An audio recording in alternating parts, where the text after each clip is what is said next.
Record. All right, guys, welcome everyone to the FITBANKER Kilimanjaro Leadership Summit 2023. This is a launch webinar. We normally have one launch webinar. On that one launch webinar, we do give a little thank you and an opportunity and offer for those that join the launch webinar. We are, because we've had a lot of interest from the eastern part of the world, from Middle East, from India, from Australia, we've decided to do the second one. Today's a bank holiday in the UK, in case you're wondering why on earth are these guys doing it on a Monday afternoon, because it's a holiday here today. And so a lot of the Brits who couldn't join last week are on today. And thanks all for joining. I can see we have a lot of people from Kenya, we have people from the UK, we have people from the US, we have people from Abu Dhabi. If you don't mind, guys, one of the big things that we do on our challenge is we really bring strangers together, or we come just as friends or acquaintances, or we might have a common denominator called, hey, we did the FitBanker challenge, or we know each other from a trek. So just put in the chat where you know us from, where do you know FitBanker from, or any of the FitBankers from, and where are you joining from, right? So people get a sense of, if you're going to be on the mountain, you know, who are you and where are you coming from? This is just an intro as an opportunity to join. Once you've signed up, you're going to be in another WhatsApp group where we are going to start having our training webinars. This is just an explanation of what to expect. And starting in December and then January, we're going to start monthly training webinars where we create content around this being a leadership program. And by leadership program, it's not just a hike. It's a very important thing I want everybody to know. You're part of a leadership program that starts months earlier, but people may still join right up to maybe 2 weeks prior to going out there, right? The only difference is they will miss out on some of the prep training, the mindset coaching, the context creation, and also relatedness, but it doesn't take away from others. Those of you who saw recently, there was Urvi on. She's somebody who, despite being a coach, didn't sign up early and actually signed up about 11 days prior or something of the sort. And it didn't take away from her getting related to everyone, but she did miss some of the training on the webinars, like what is this about, and some of the references we were making to prior training. So it does help that you're in and on earlier, so you understand you know, what we're doing as a leadership program, and that this is clearly not just a hike. If you're here joining thinking, hey, there's this mountain guide who's taking people up the mountain and I just want to go up Mount Kilimanjaro, then you really actually might be on the wrong webinar, because that's not what we do. We don't just do that. It is a life transforming experience, as is our slogan. And we really want people that go up this mountain and come down, that they just don't come down the same person. And what do I mean by that? Each of you are going to go on this mountain with a specific area of your life or view of yourself that you want to transform. It could be your personal confidence. It could be your relationships. It could be your finances or your view of finances, right? It could be time and timekeeping. It could be money and money generation. It could be that you are always inhibited and stopped in life based on other people's opinions. What will they say? What will they think? I need my husband's permission. I need my family's permission. What will my in-laws say? We go through life so stopped in our tracks, concerned about what others will say. What will my ex say? What will all those people I've blocked on Instagram say when Ronnie keeps posting on Instagram and I don't want my photos to be seen out there? Or God knows what it is. There are 101 reasons and excuses we've heard that stop people in their tracks from taking this on. Those of you that are on, that have done Kilimanjaro, if you've done Kilimanjaro with us as well, the Leadership Summit, just put that in the chat. Let people know who you are. Or if you're a trek leader, you can update your title and your description as a trek leader. And if you're somebody that might not have done it with us as a Leadership Summit, but you've done Kilimanjaro and you want to share that as well, but you're still keen on this, also let us know in the chat. First things first, I want to give thanks and gratitude to my gurus, right? And these are our guides on the mountain. And the guys that you see there, that's a guy called Julius John White and Bryson. And these are people that I've done multiple summits with. These are people that I would be willing to put my own life in their hands, and these are the people that I've put my dad's life in their hands, and I've put my 3-year-old son and my 20-month-old son's lives in their hands, right? Like literally so. They have carried my family members. They have taken them down. They have taken people to hospital if need be. They would do various checks. They have provided oxygen to a lot of my friends and loved ones. That's the role these people do. And these guys have taught me so much about the mountain. I've worked with many guides and I've worked with many people on the mountain. This is 2 of them. These are 2 of my, what I would call my brothers. They're not always guaranteed to be with us on every trip. So I want to let you know that now, but we do endeavor to have them there. I've done this multiple companies. I've spoken to multiple companies. I have shared, what we are looking for and looking to create on the mountain. And many people have not been able to fulfill on or provide the quality of an experience that we put together. What you're listening to is an opportunity to be part of an experience. But why do we do Kilimanjaro? Kilimanjaro is a bucket list item. And why is Kilimanjaro 7 days of it is part of our leadership program? It is only part of our leadership program because it is a bucket list item. People aspire to do something of that nature. People that identify as somebody that's done something of that nature have a new view or context of themselves. It is an investment of your time, of your energy, and your material measure of wealth, which is your money. But also, a lot of us go through life wanting so much, but we defer it for someday, one day, when the seasons are right, when the weather's right, when my kids graduate, once I'm settled, once I've bought my home. We put 101 reasons inside of why we will not get what we want or want to get what we want in our life, because the world trains us to become masters of procrastination. If you're somebody that has ever procrastinated in your life, or you often procrastinate, then you should raise your hand and let us know if procrastinating is something that you struggle with, or procrastinating is something that you do. And you want to think about something you want. Think about something you want right now, and think about the reason why you haven't gone for what you want. More often than not, we find that people that take on this program or want to cause something in their life, whether it's starting their cafe, leaving their job, doing that bucket list item, going for that one-off holiday, it's some form of time, money, or freedom. And by freedom means they need somebody's permission, or they don't have freedom to be themselves or do themselves or live the life that they want because there's some form of appeasing society. What will so-and-so person think of me? And this is a quote by Dalai Lama, the first part of which is what inspires the FitBanker Challenge. But this is the second part of the full quote that he says.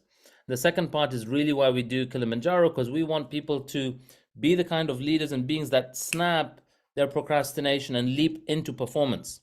And as an organization, we're a body of performance coaches.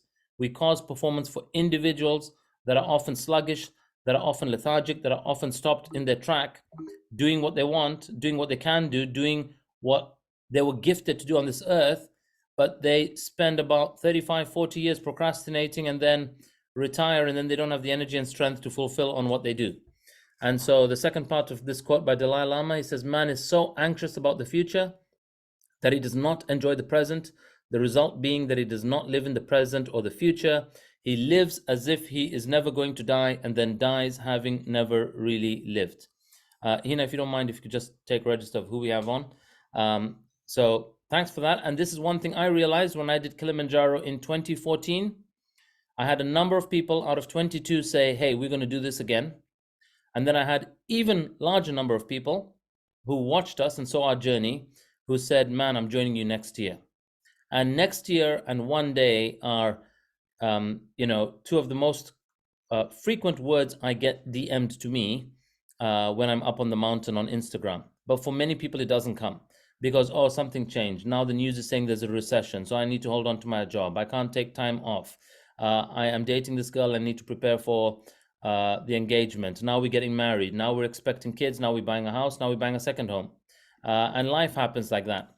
And, you can use this mountain to actually overcome all those areas in your life, or you can use this mountain as something that I can't get to do because I'm dealing with those mountains in my life.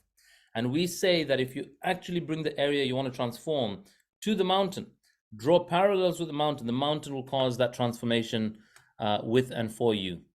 The only difference between 2014 and the people that did it then or want to do the next year and 2022 or 2023 is, and the reality is this, my best friend, among some of them who said they will join me next year, is dead. That's just the reality. And the others are still waiting for next year. And next year is always a futurized word or statement. But this 9-year-old girl has done it.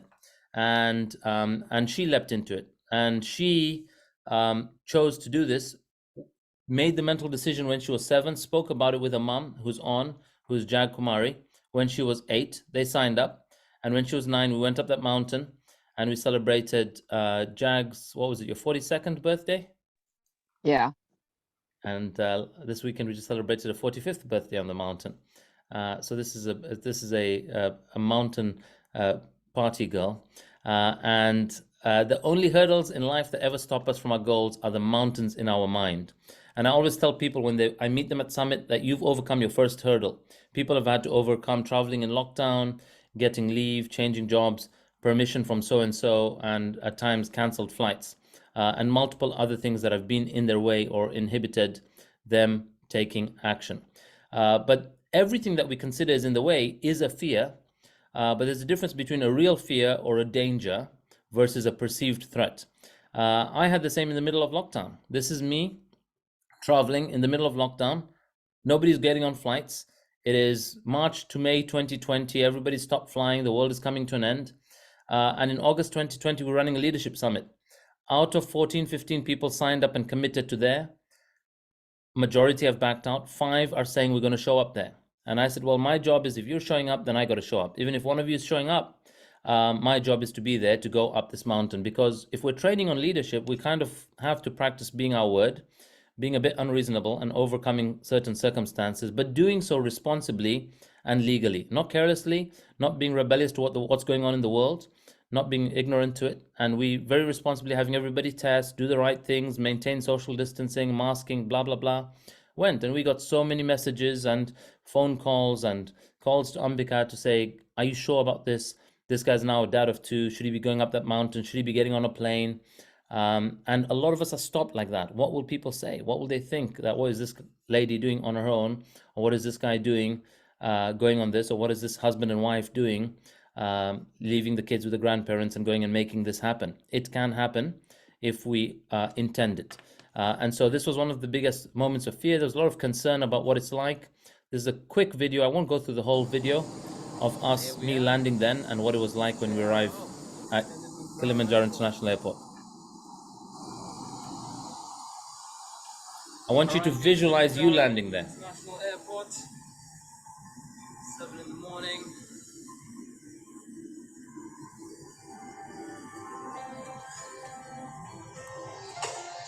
Kilimanjaro International Airport.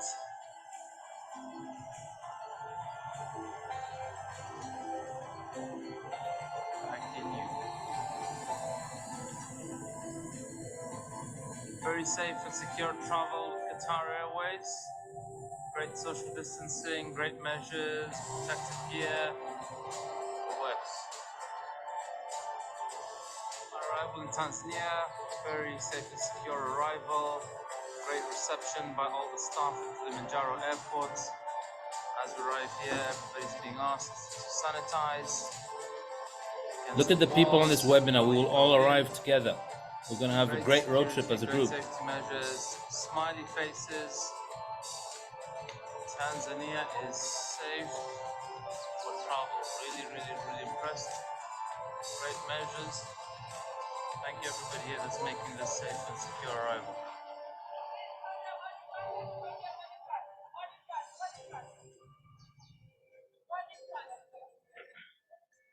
There's some metric scanners.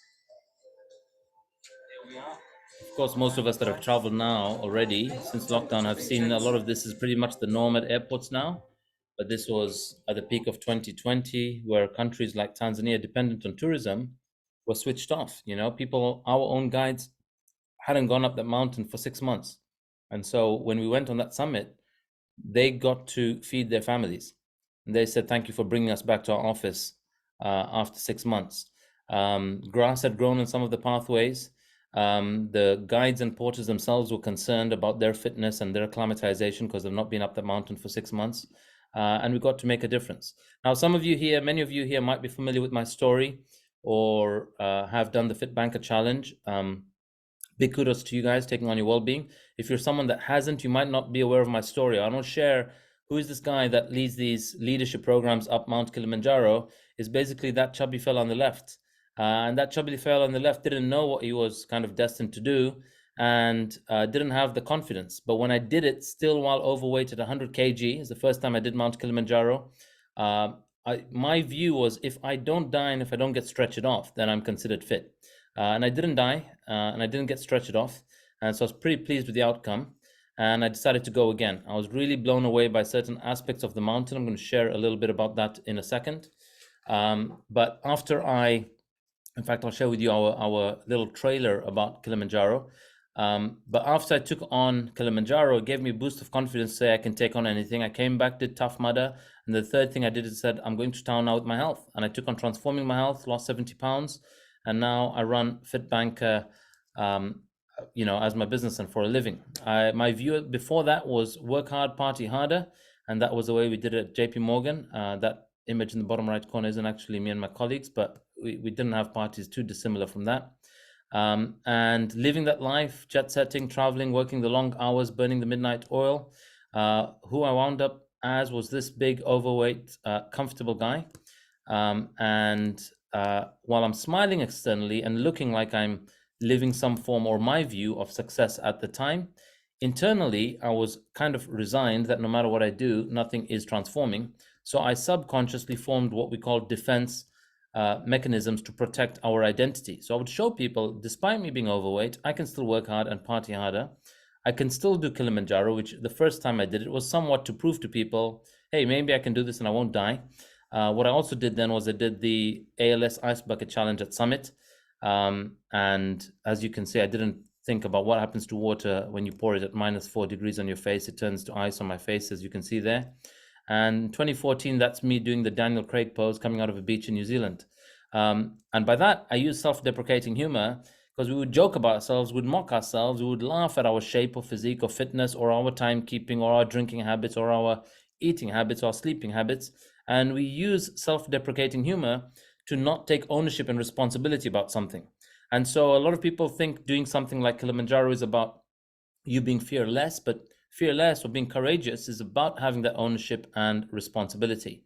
And while I was physically able to tell the world, hey, look what I can do all these things, I was not emotionally resilient, as we learned the hard way when Ambika and I were married in our first year. 9 months into our marriage, we were 3 months pregnant, expecting baby number one, really looking forward to the beautiful, bright future. And 3 months into the pregnancy, while in Edinburgh at the Fringe Festival, we had a miscarriage. We lost our little one. And while Ambika was going through the abortion, physically, biologically, I realized that I was not emotionally resilient. I started to blame myself. I started to get heart palpitations. And the next day I ended up hospitalized. And while we lost our baby, it was the birth of my interest in nutrition, in exercise, in understanding the mechanics of our body and muscle. I took on my health. I lost 20 kg on my own. And then I participated in this online body transformation competition. I won that, which is image on the right, and that's my transformation. And that was the birth of FitBanker. And I thought I'll be able to help or mentor 5 or 10 polite friends, but actually, sorry, did I say abortion? I'm sorry. How did that word come out? We had a miscarriage. Apologies. Thanks, Ambi, for correcting me. After we launched FitBanker, these are the people that have signed up. We've had Dr. Diksha Patel that did the program. She's a doctor from San Fran. I thought, how is a doctor doing my program? Since then, we've had multiple medical professionals, doctors do our program. We've had Ellie do the program, one of our Italian participants, lost 11.3, went on to lose 20 kg, and then has gone on to, one of the things she wanted to transform was getting into starting a family, and now she has become a mom. Then these guys are called the Fit Doctors. Then there's Simran, who overweight all her life, did the FitBanker Challenge, lost 15.8 kg, went on to lose 20 kg, signs up to Kilimanjaro while still overweight, and was able to do it. It was hard. It was quite a push, and she was the last person to reach summit that day. But that was our first leadership summit where we got 100% get to the top. Now, I share that photo, and I'm going to share a few more photos because I want you to visualize is the starting point for anything you aspire to work towards. We have to have some visual of what kind of people do this, and can I do it? So you have a little bit of confidence in your personal capacity and ability. But before I show those photos, I'm going to show you a little reel of our video, and I invite you all to really tune in and listen to what we're sharing here, and hopefully this will inspire you and give you a deeper sense of what we do. This leadership program is not designed to fit into your existing schedule. It will be a pattern interrupt to your schedule. It will be a pattern interrupt to the monotony of your life, and it might be a pattern interrupt to the way you utilize time or money or your presence to take this on. So please do have a listen. Kilimanjaro Leadership Summit is the highest, pun intended, leadership training program in the world. This program is not designed to fit into your world or a controlled environment. This is designed to be a pattern interrupt to your life, and I'm going to take you from your comfort zone to completely out of your comfort zone. Unlimited potential to me means being able to overcome any obstacle and actually relating to an obstacle as something that's going to help you improve in anything that you want to do. Unlimited potential, have your fears, but carry on taking actions. For me, it's not getting to the top and showing everybody that I've reached the top. For me is, what am I going to find out about myself through every day? I just feel really excited. It's been a beautiful day in the forest, but I'm just really excited to see what's coming. Because every day is a different challenge. Every day is a different altitude, a different physical challenge. So I'm just nervous, anxious. Don't overthink like, then what? Just literally next step. I think we can do it. I'm really wanting to use this to overcome my mental blocks. What I'm experiencing at the moment is like a sense of freedom. I believe anything is possible, and doing Kili is great that anything is possible for absolutely anyone. I feel as though maybe I've been set free from my past and from my ego. This is what I think every human being should come and say. Even a person like me at 51 can achieve, I can do Kili as well. It is the world's highest single standing mountain, and it does provide you with a great physical, mental, emotional, and spiritual challenge. You will have to go past whatever you thought was your physical boundary, whatever you thought was the mental or emotional boundary, and you will discover your spiritual muscle as you take on this path.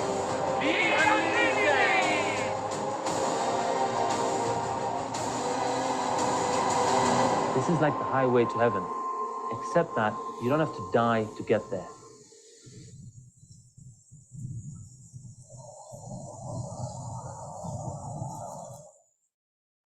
All right, awesome. I hope that has fired you all up enough to want to be part of the 2023 Leadership Summit.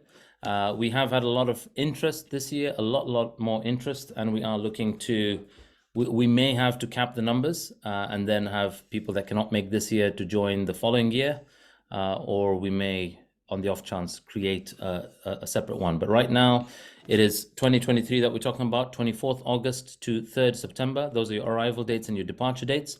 And if you're staying for Safari, then you stay on till the 7th of September. But why do we visualize? You can't do anything that you can't picture yourself doing. Once you make the picturing process conscious and deliberate, you begin to create the self you want to be. So I'm going to share with you some of the people that have submitted this. I just want to respond to Sajni.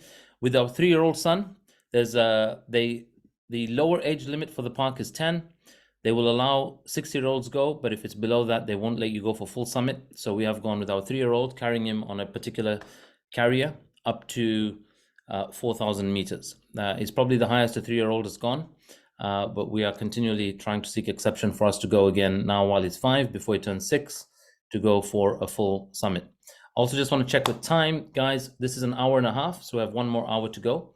And if you stay on at the end, I will share with you, today is the last day we're going to be offering a particular promo that we have for those of you that are in quick. We normally only extend that to 4 people, and we already have 4 people in. So because of the time zone difference, and to be fair for those that couldn't make last week's call, we're going to extend that as well to you today. So please do stay on till the end, because we won't otherwise be sharing this recording to people outside of this who are attending live today. Okay, so that's our first summit. That's me, and a group of 22 of us went there. Out of 22, 20 got to that final summit point. The big guy there in the winning t-shirt in red is me at 103 kg. And once I was able to get there without cramps, without being stretched off, without falling and plunking to the floor, and seeing that happen to many other people, it gave me a lot of confidence that, wow, if I can do this, then I'm sure a lot of other human beings can do it. In 2017, we did our first leadership summit. There were 11 of us actually on that particular program. This is a picture of the few that remained. One of our fittest males on that particular summit, a guy called Amir.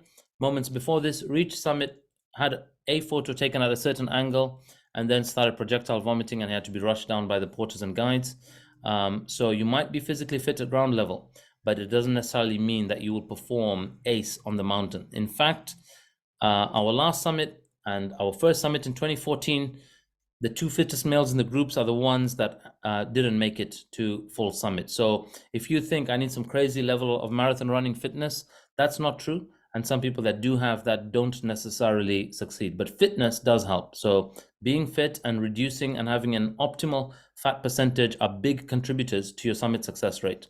This is 2018, and we went for a world record attempt of the world's highest fitness class. We did a 30-minute workout at summit, which I led.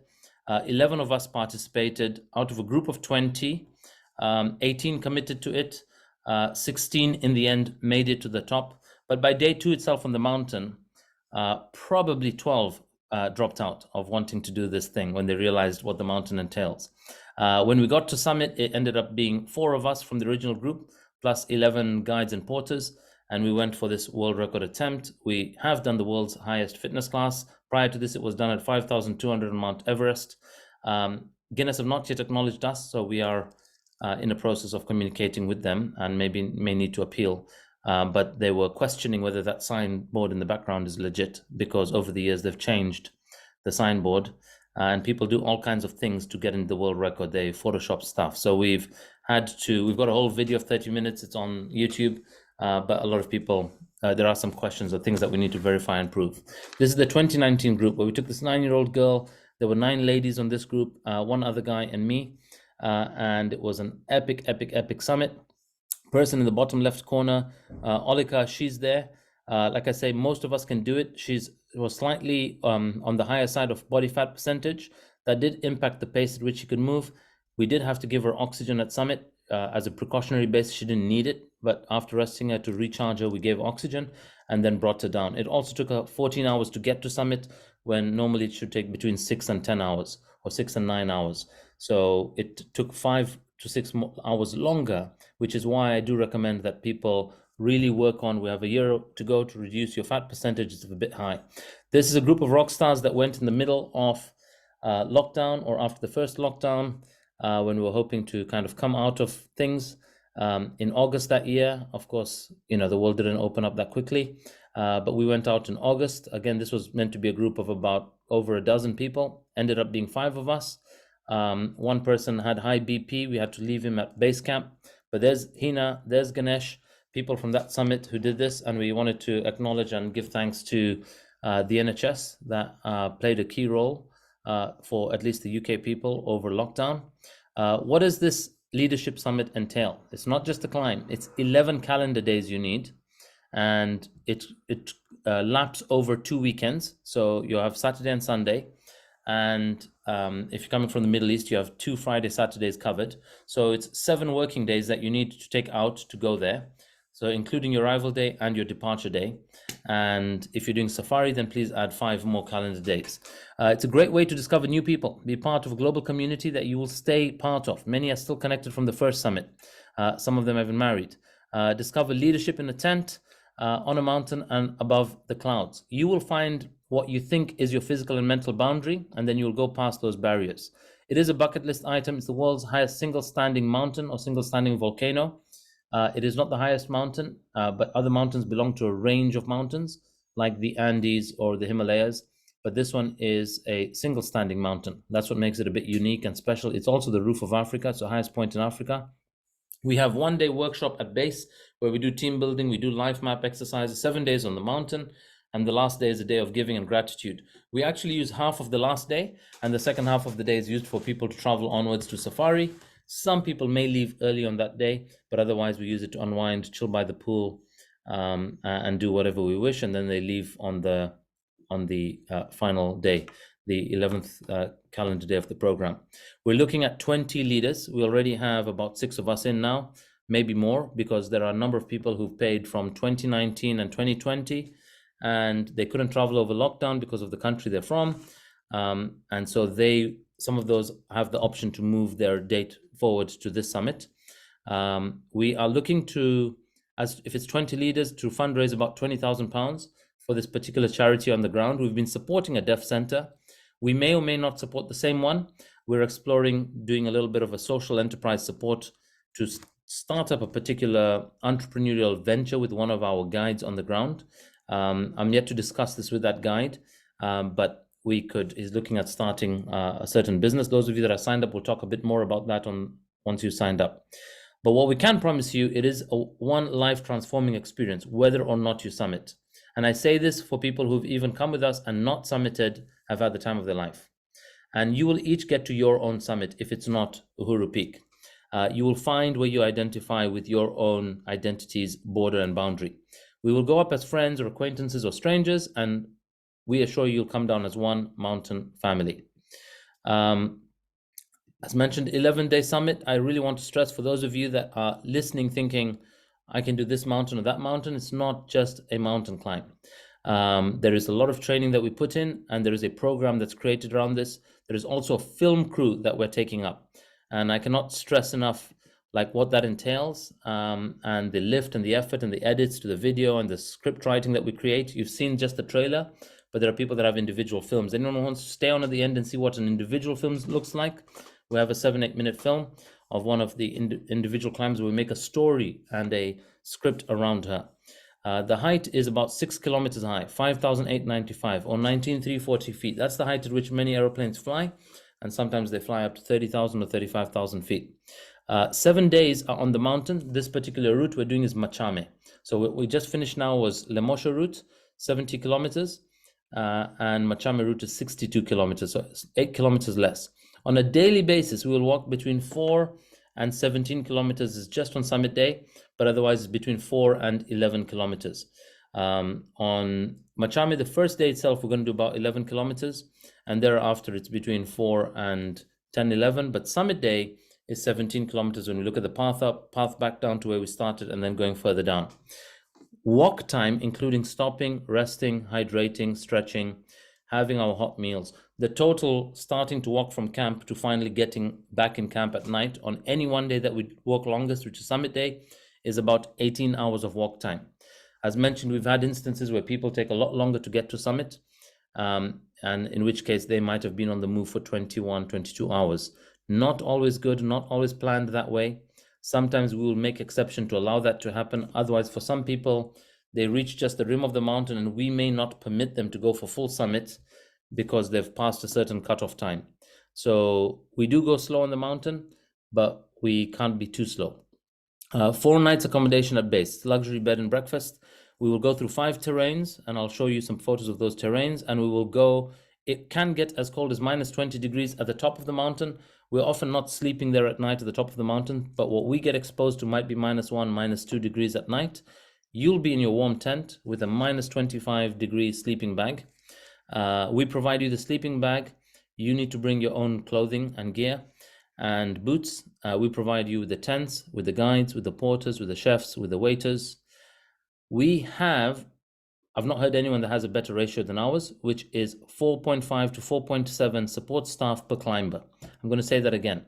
For me to take 11 people right now, we had 46 support team.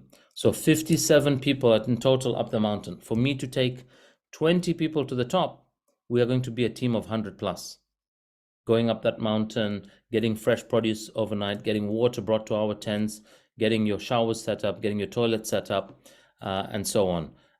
In the past, I've done this with 2-to-1 ratio or 2.5 to 1, right? Which means some things may run short, right? And we don't cut corners because we want to take care of your comforts so that you have the best version of you going out and exerting yourself physically, emotionally, and mentally on the mountain.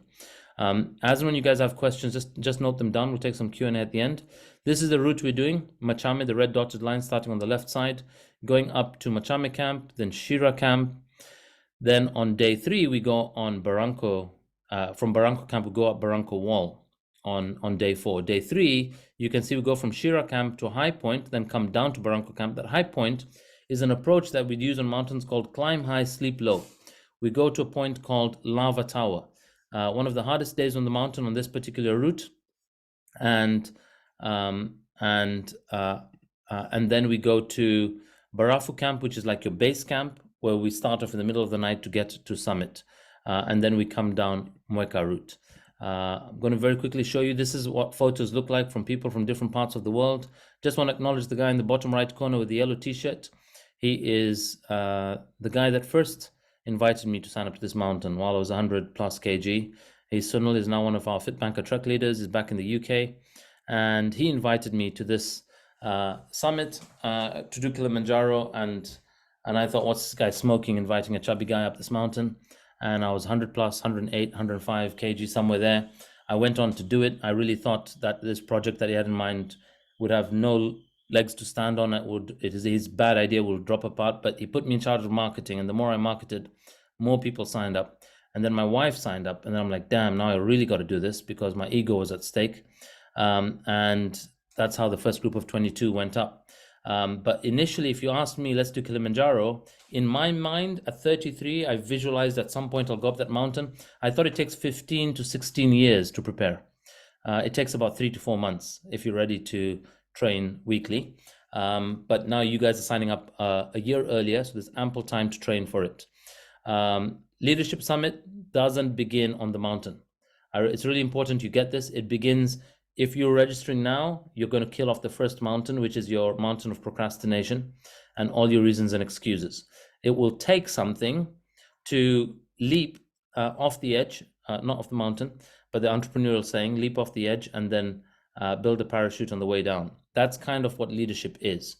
The analytical mind is trying to say, let me confirm A, B, C, D, X, Y, Z, and then I have certainty, then I will execute. So there is no risk where you've fully managed it or addressed it. What we're saying is you have a year away, 1 year from now, exactly 1 year from now, 29th, we will go up on 26, 27, 28, 29. Today we'll be climbing Barranco Wall. 1 year from now, you guys will be on Barranco Wall. I'll show you in a second what that looks like. And this is our training day and conference.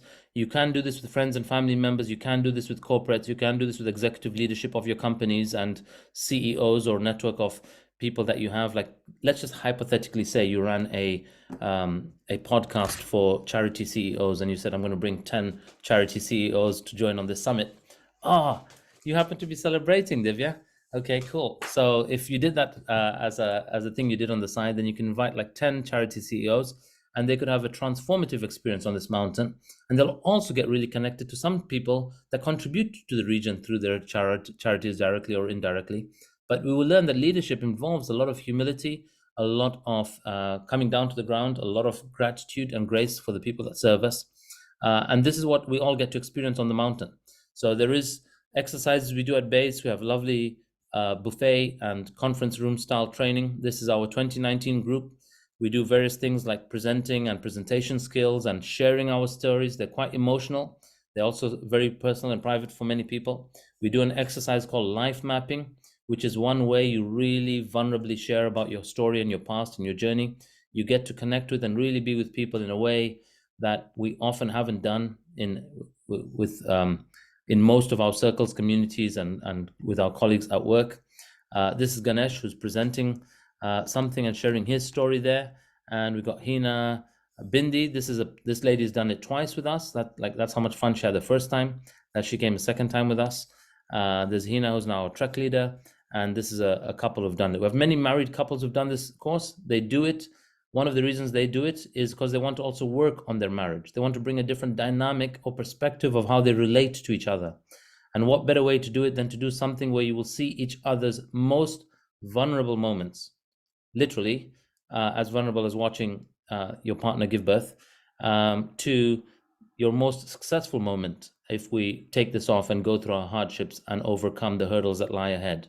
So this mountain can be very transformative in nature, and we've got that feedback from so many married couples or couples who might not be married, but they've taken on this mountain to bring adventure into their relationship, who are some mature way into their marriage or relationship. This is day one. What we do is we go in, we sign in at the entrance and go through the gates, and also our guides and porters, the companies we work with, we ensure that they are not abusing, overloading, or ill-treating the guides. So we actually give tips directly to the guides. I'll talk about that later. That's something that each of you will bring separately to give the guides and porters. And the porters, we make sure that they have a limit on what they're carrying and taking up the mountain. This is the 2018 crew, the ones that went for the world record attempt. This is the 2020 crew. Of course, we're masking up for this photo. And then we went up the mountain. Not advisable to be hiking with your masks on. And then this is where we start, which is going through a rainforest, right? So you're going through very humid rainforests at the start. You could go and do this day in shorts or leggings. If it rains, you got to be ready to pull out your waterproofs. Day one, this is us going through a few toilets like that on the side, only on day one on this particular route. This is the exact route we're doing, which is Machame route. And day one, we have lunchbox type of lunch, takeaway lunch, cold lunch, which is very basic. But once you've had this lunchbox, then the next meals look really amazing, and they're hot lunches. And then we have paneer and paratha and yogurt and pizzas and different theme and cuisine every day, which, by the way, is something, it's a FITBANKER design menu.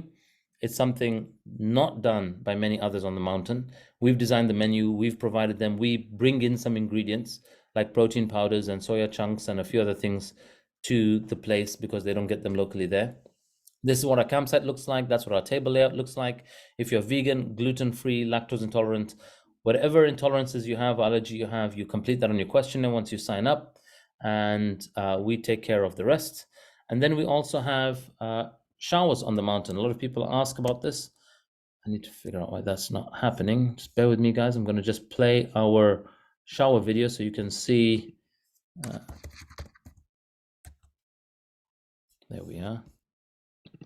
It's waiting for me. So have a look at what our shower looks like. Here we are just inspecting the shower and the bathroom setup. This is what it will be like. You won't be able to see it till we're up on the mountain. So here's a quick tour of what the showers are like. And this is where the shower head comes in. And you turn that switch on. If there are any short ladies or gents, let me know. You'll have to be showering somebody else to turn it on for you. You put your soap stuff there and we're good to go. So this is shower one and this is shower two. There we are. Beautiful. Amazing shower option for up in the mountain, hot water at 4,000 meter altitude. See you later. All right, cool. So yeah, this one is PG rated. If you want to see the non-PG rated, it's on my Instagram. But anyway, so it gives you a sense of what we have. And just so you also know as well, in the past, when we started doing our research and went out in 2014, we asked everyone at Kensington Olympia, where there were multiple climb providers, and you ask anybody, can we shower on the mountain? And the answer would be no. The way you do the mountain is you wet wipe yourself. So you know, everyone there comes with their nice perfumed wet wipes on the mountain. Is the default way we kind of do it. That's how mountains are done. So we're one of the first people to request, we want a shower, and have got some gadget purchased or built. I sent a link of an Amazon image that I got from the US of portable camping showers to the team on the ground. I said, we're only coming if you order this. They told me they've ordered it. And when I arrived at base, it wasn't ordered, they rebuilt it, which is this one. And they made a twin cabin. I was expecting one shower so we can shower two at a time. There's a little wall in between. It is hot water that we get on the shower. And so it is something that we get to really benefit. It helps clear your sinuses after a stuffy day with a lot of dust or cold. And it's so refreshing to have that. Talking about refreshing, the morning you wake up, you're sleeping in your tent, somebody will come knock on the tent and ask you if you want Milo, hot chocolate, coffee, or tea. Depending on what your answer is, they give that to you. And then we come out, we have a nice hot drink, we start brushing our teeth, washing our face, getting ready for the day that lay ahead. Day 2, we go up through what's called alpine heath. So you can see the trees have changed. There's no more overtop cover. It starts to open up, a bit more coniferous green teas. Then the vegetation reduces, and day 3, we're leaving Shira camp. We're going to the next stop. This is Nandini, somebody who did it from Botswana. And the bottom right corner is a group that came from Spain, Switzerland, UK, Zambia. This is the 2018 crew. Day 3 is what we call Giving Birthday on this route. Why do we call it the Giving Birthday? If you Google how hard is Mount Kilimanjaro, some of the things that you'll find on the internet is they will say that climbing Mount Kilimanjaro is as hard as giving birth. I just want to check what's really interesting. Someone just joined now, Amy, and she's missed the beginning, I think. And imagine her walking into a session that says it's as hard as giving birth. So I just want to share that we're just talking about this particular day, which is the Giving Birth Day. And on this day, we're stretching, we're breathing, we're doing pranayam. But if you go through this day, right, we say it's a new you that comes out the other side. On this day, it's normal, and I'm okay with people telling me I've got headaches, I've got migraines, I've got diarrhea, I'm feeling nauseous, or they're projectile vomiting in front of me. Is your body just adjusting? The dis-ease that you experience is getting into the ease of the mountain. And then you acclimatize. And that does not happen to majority. About 20% of the group, or 25%, I can expect that to happen to probably 20%. On this summit, we had one person do that. He just had one vomit and that was it. Otherwise, most people were very good on this last summit we just had. We had very good weather. We do a lot of stretching, a lot of pranayam. This is Bindi on her first trek with us. She's done 2 with us. And on that day, we had a lot of hailstone and snow in your face and literally big rocks of ice coming towards you. So we cover up, we layer up, we shelter up. Never had that after that day, after that summit. We've not had it on other ones. But you can expect all kinds of weather. It might wear you down. You will go through the storm, but this is what will teach you about life. That all storms eventually do come to an end. And in life, where we feel like we start something and then we quit, we go back to where we started from, is not so much an option on the mountain, because the campsite that we leave gets packed up behind us, and the guides and the porters go on and take all that equipment to the next campsite. So we learn about this mountain, how to keep going. And if you get tired, you don't quit, you rest. And so when you rest, you recharge, you re-nourish. We can slowly get to the highest point on day 3, which is called Lava Tower, which is here where we are. This is where we have paneer and ugali and skmawiki. And then from 4-6, we go down that night and we sleep at 3,800 altitude. That's at the base of what's called Barranco Valley. And then we start the next day, day 4, to climb Barranco Wall. The theme on this day is to awaken the inner child. And this is a phenomenal day. It is one of those days where we get to really experience song, dance, bringing a lot of joy to ourselves, seeing where our self-expression had been suppressed and reawakening that. I'm going to share with you one of the things we do on that day. Bear with me.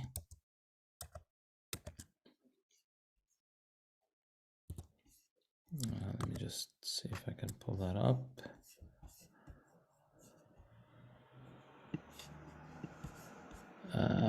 Bear with me, it's just gone.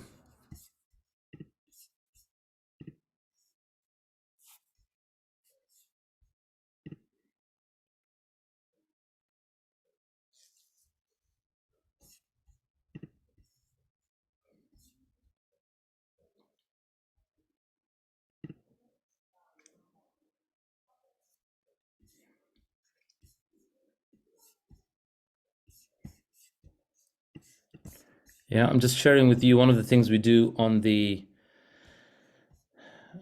mountain. Can you guys see the video being shared? Go. Yeah. Oh no, that's not the one. Bear with me. Apologies. Apologies, team. This is one of the Urvich doing a demo of the shower.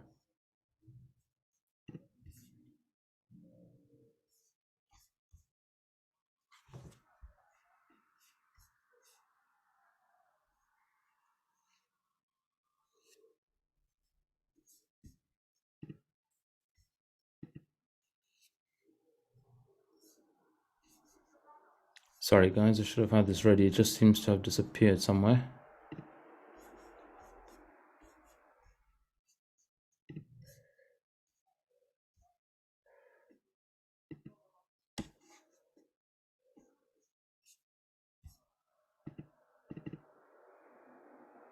No, not that one. Bear with me.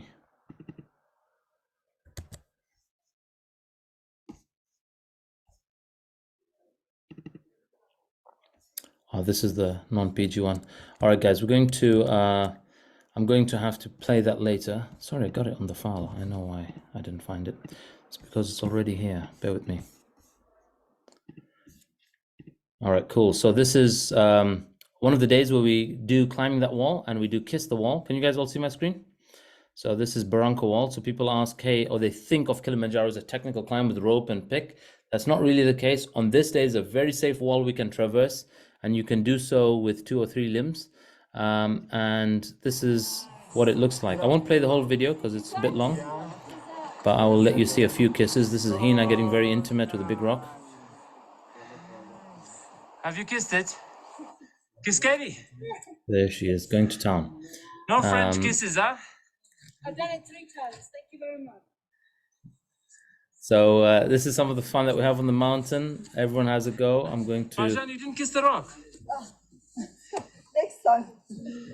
That's one of our guides. Kiss again. This Baba is... June, don't forget to kiss the rock, eh? This is Baba June, one of the 65-year-olds that did it. Very fit, very able. In fact, one of the strongest. In fact, I've now got enough evidence to say males in their mid-60s are very top performers. But he had underlying BP as a condition. And while he seemed perfectly fine, was perfectly fine, spoke perfectly fine, operated perfectly fine, his BP reading, which we checked 3, 4, 5 times, was very high at Barafu camp, and we had to decline him going beyond that point. So those are some of the medical checks that we do if we know you have underlying conditions. Vaseline on, it might stick to me. We don't check everybody's BP or underlying condition. So if you have an underlying condition, you need to let us know. We've taken people with diabetes, with asthma, with high BP up the mountain, and with good and regular monitoring, it can be done. Ganesh, don't forget to kiss the rock. All right, there's Ganesh. Those of you that met him this weekend on the mountain. You're not kissing it. All right, cool. I'm going to crack on. Another thing we do on the day is we do a lot of song and dance and play, and this is one of the things we do.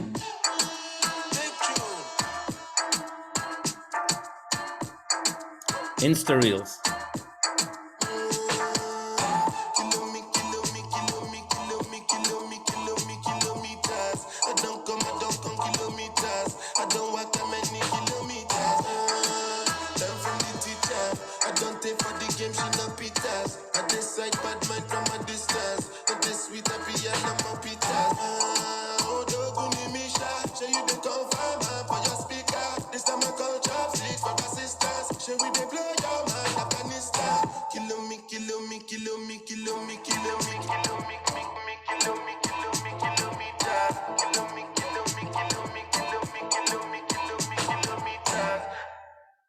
All right, cool. So exactly 1 year from now, that's where we will be. Those of you that are choosing to be in today, we will be dancing. We will be creating a music video there. And should you choose to, you'll also be taking your shirt off. So that's what's possible 1 year from now. And I really invite you guys to leap into an epic journey. Look at the people on screen. That's who we're going to be dancing with. That's whose dance moves you're going to be judging and assessing and telling them to twerk it a little bit more. This is day 5, where we're going from Barranco to Karanga. And this is where sorry, this is actually not day 5. That is we go from Barranco to Karanga. On that day, we go over the Barranco Wall from Karanga to the next campsite. This is Amir, one of the very fit males who's done in his year, but he also struggled on the way up, but still got to summit. This is Pablo, one of our Swiss participants. This is what the journey looks like on the penultimate day before summit. And there's no vegetation. This is like a volcanic desert, right? So it is completely volcanic rock, no vegetation. But if we do ever move to Mars, at least those of you that have done Kilimanjaro will have some experience of how to traverse that piece of ground, because that's what it looks like. And there are multiple ways for you to do Kilimanjaro. We love doing it as a group and creating family, and our job is to create epic chemistry. So much so that you guys just feel like you were naturally cut out and meant for each other. And you'll wonder, like, what are you guys doing? What's your role? But we're creating that space in the background. These are people from all over the world who are now connected as family, can connect, can relate to each other, have something in common to refer to. These are other people we've met, not done with us, just a father and son. In their case, they're doing it as two people with one guide and one chef. And they're carrying all their food and their 6 days worth on their back. That can be very strenuous for a lot of people unless you're very fit and avid trekker. This was that son's 200th peak he was doing of different mountains across the world. And we just think we could see them separated and walking for good parts of it on their own. So if you're doing something just to tick off doing the mountain, that's a different thing. But if you want to do it for the experience and a life transforming experience, we invite you to join this one. This is a great way to explore and discover love. This is one of the couples that did Mount Kilimanjaro with us. Here's another couple that have taken on the mountain with us, and they weathered the storm. And some of these couples have messaged me to, 1-2 years later, you have no idea what a difference that mountain made to us. There's another couple that took on the mountain. The male, a lot more fitter, stronger, probably more active than his missus. They were engaged at the time, planning, they're getting married, and they're married now. But he was a lot more strong and fitter at ground level. On day 3, he got the wobbles in his legs. He lost movement in his legs. He had to be stretchered down from Lava Tower 4.6 down to 3.9. That night, we said we'll give him one more night to recover and assess in the morning. And in the morning, we made the call for him to go down and said goodbye. His fiancée carried on to summit, and she successfully made it with his sister and other family members that were there. And that's me and my bro, right? I get to do something where I get to harass and bond with my elder bro. And so something for you to do as well with siblings. And he's come twice as well on Kili with me. And then these girls, alcohol is not permitted on the mountain, but their love for alcohol, and they're a group of 6-7 drinking girls from Botswana. They promised their girlfriends that they were going to take Jameson up to the top and have a shot. They didn't have the shot, but they wanted to take this photo of them with Jameson at the top. Alcohol hits you very quickly if you take it at altitude. But just to share whatever it is you want to celebrate, acknowledge. People have done proposals at the top. People have done all kinds of things at the top. It's a great way and place to discover nature. This is out, and this is what sunrise looks like from some of the routes and summits. This is how we lay out our camps and campsites. This is morning, 6:30, 6:45 a.m. This is what the sun looks like, the clouds and the skies above us. This is Rongai route, the route we did with Dia and Jag. And that's the only route that has a lagoon along the way. We won't be doing this one. This one doesn't have a barranca wall. This one doesn't have waterfalls. So each route brings something specific and unique. But the last one, the one we're doing now, has great waterfalls, great barranca wall, great plains that we kind of go through. So really, really beautiful. Then comes summit night. And summit night, we're walking through the dark. We start walking in the dark, and we're planning to meet sunrise somewhere along the way before we reach the rim of the mountain. This is where first light is beginning to come onto people, and we're starting to warm up to a very long and cold and tiring night. This is, people they're shivering and they're getting that first warmth from the sun. This is Tammy from Kitwe in Zambia. And then sun comes out. People are taking their first selfies of the first sun. Very, very arduous through the night. This is the first part of the rim we reach, called Stella Point. And at this point, there are many people that give up at this point. They're like, that's it. We can see the highest point. We can see inside the crater. I'm done. I'm out of here. I invite people to walk the 1 more kilometer, because you've done 99.7% of the mountain. Let's finish the 0.3. And I invite people to do the final bit, which when you get to say yes to that, you get to see these beautiful glaciers along the way. And what I want everyone to remember now, because everybody that does sign up today will say, you never told us about this, is that you don't finish all your energy to get to summit. You got to keep enough in reserve to come back down. That's the bit people forget. And so we get to cross these beautiful glaciers. They're like massive castles, palaces, like from the cartoon Frozen. That's Amir. This is seconds before he leaned over to the right, started projectile vomiting, and they rushed him off. So that's the only summit photo he has. A lot of people want to get there for their proper summit, but he couldn't stay there much longer. That's Emma from Spain and Pablo from Switzerland. That's Pablo. And this is the 2017 crew, the first crew, excluding Simran, who came later. And she's the one who, I had left her at 3 o'clock in the morning in the middle of the dark, and she was right behind. And I said, listen, Simran, I'm going ahead to join the rest because I want to be there for the group photo. And once I get there for that group photo, I'm going to wait for you. So please don't give up. Can you keep coming on? And we went there. The guide was waiting with me. He says, look, we can't stay here too long. It was 20 minutes, 30 minutes. And he said, let's start going down. As we start going down, we saw Simran just emerge on the rim, and I'm like, that's it, let's wait for her. So went back to summit, waited for her, and she made it about an hour and a half after everybody else or so. Very hard, but very emotional moment, which we've also captured on video. Great place for you to bring your flags in the country that you're representing, or your company's logo, if you want to bring that up and represent them. So that's some of what various people have done up on this mountain. So prepare for that, and we could,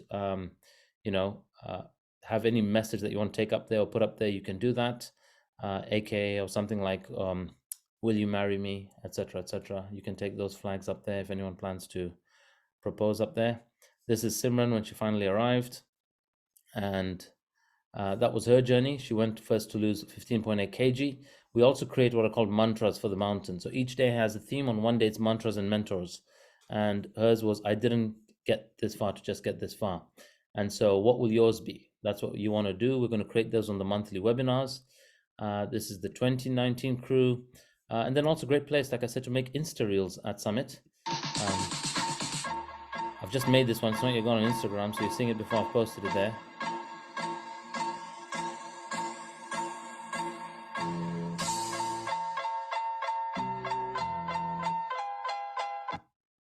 All right, so these ones are also made by our videographer that we take up. We take a film crew, and then we come down. We have a nice, this is the 2 days after summit, or a night on the mountain, and the second day after summit we come down. We have a great tipping ceremony and celebration at base, and at the end of the year, any fun events from the mountain we also might include in our award ceremony. Not for everybody, but Amir is one such guy who came up there. Lost his tooth on the mountain. It was a denture. So the denture came out in the middle of the night while I was puking at 3 in the morning. Half an hour later, he's like, oh man, I've lost my tooth. His guide, Josephat, decided to go back in the dark, found his tooth in the middle of the puke. We later found out that Josephat had the exact same tooth missing. So they won the Lost and Found Award from the mountain. So it gives you a sense of the fun awards that we have that come from Kilimanjaro. And the fun stories. We go up as strangers, acquaintances, friends, but we definitely come down as family. Some of you might have seen in the UK, some of these guys were traveling in. Whenever the Botswanans or the Americans have come to the UK, we all get together, have a dinner, get to meet up with each other. So really, really, really invite you all to consider this as a quite a life-transforming experience. At base, despite how tired we are, we have a celebration, award ceremony that night, and then those that have the energy mode, which is most of us, go out and party the night away. And next day, no matter how much we've partied, we all have to be up early to go for our Seva day. So you might come back at midnight, 1 a.m., 2 a.m., 3 a.m.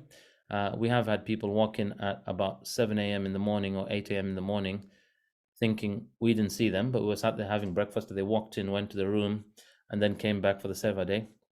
And then we go and we do, go and give to this charity. This was a couple of years ago. We went to contribute to a school that we're fundraising for and built an additional classroom. That was nursery, reception, grade 1, grade 2, and then we built an additional classroom for their grade 3 that was launching for that particular school.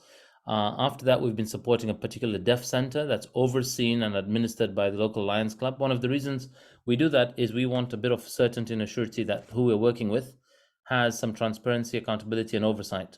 And so this Lions community is started by some of the Sikh community members and the business community, and they are very active in this Lions Club. Some of the members are there. One of them is ex-Zambian guy called Julian Jones there. His wife, Sarah, is also the president. There's Nitu, whose father was very passionate about this center. This center was started by a German lady, but we at least get regular updates and photos. There is a well that's sunk there now, a borehole. There's a solar station attached to it. It has our name. It has Dia's name on that wall because of what we've done. Right? Dia fundraised for 11th birthday, raised £4,000 for this deaf center, right? An 11-year-old girl. So when you talk about leadership, that same girl now is leading our treks at 12. So it gives you a sense of the impact we can make. And I do believe in giving to the people on the ground that we've benefited from. But if you want to fundraise for another charity, let us know. And there are some people who fundraise for the Kilimanjaro Porters Association, and you might want to do it for some other charities in a different location, but let us know, and we would love to hear that out. Where do we stay at base? This is one of the lodges we stay at. Very nice rustic feel. It's called Weru Weru Lodge. That's where we'll be staying. The owners of this place are family of mine, family in the sense I've made them family. I met them through what we do, and we've become really close, and they're just amazing. They really cater for our guests and accommodate some of the personal requests we do. Great place for us to chill, to swim, epic massages, especially now. They've got an amazing masseuse, and great food. So this is where we are for 2 nights before and 2 nights after. Unless you're doing safari, you'll have 1 night, and then you'll go on safari. Now, what do you need to do, or who can climb this? Park policy says lower age limit is 10. Like I said, we've taken a 9-year-old, and they will permit you up till 6. If we've also, Google says there's a 5-year-old that's gone to the top, but they're not being officially recognized because they've done so not in accordance with the rules. So we're looking for exception for Kanea. Upper age limit, well, this is an example of an 86-year-old. She did it. She went up to summit. She thought that she was one of the oldest, and she found out there was an 89-year-old male that did it, older than her, so or 87. And then 3 years later, she went up at 89 and did it again. So if you think it's hard, this 86-year-old has done it at 86 and 89. And recently we're told there's a 93-year-old that has gone up. So different people, different stages of life. When you ask how fit you need to be, like I say, there is a saying out there on Google which says Kilimanjaro is often compared to childbirth.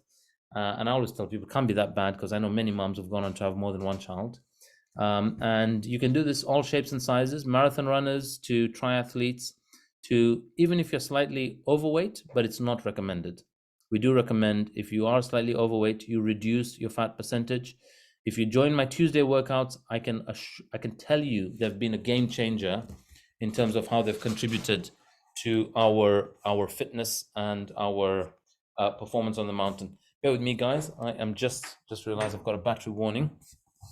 So this is what do we look out for on the mountain? It's mentally, we need a certain amount of fitness, but also physically, we need a certain amount of fitness to be able to last this mountain.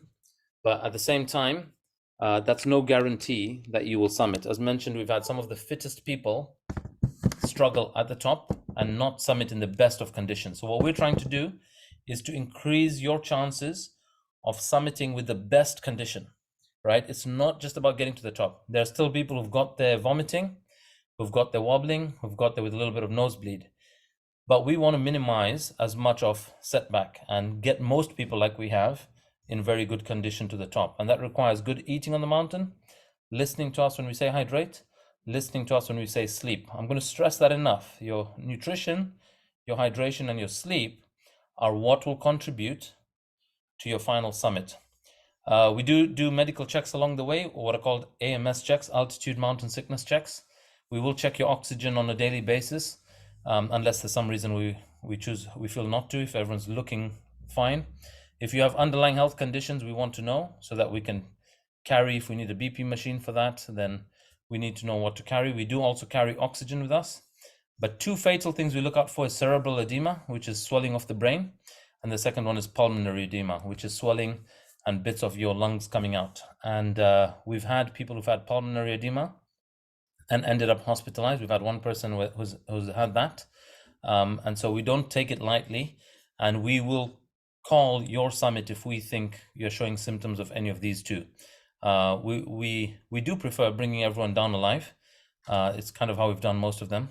So that's why we will stress to you that if we think you have a symptom, please don't take it personal if we say this is your summit. We've had to do that with a person that's perfectly fit and well, and we're like, the BP machine is saying something else about you, and we've had to send him down.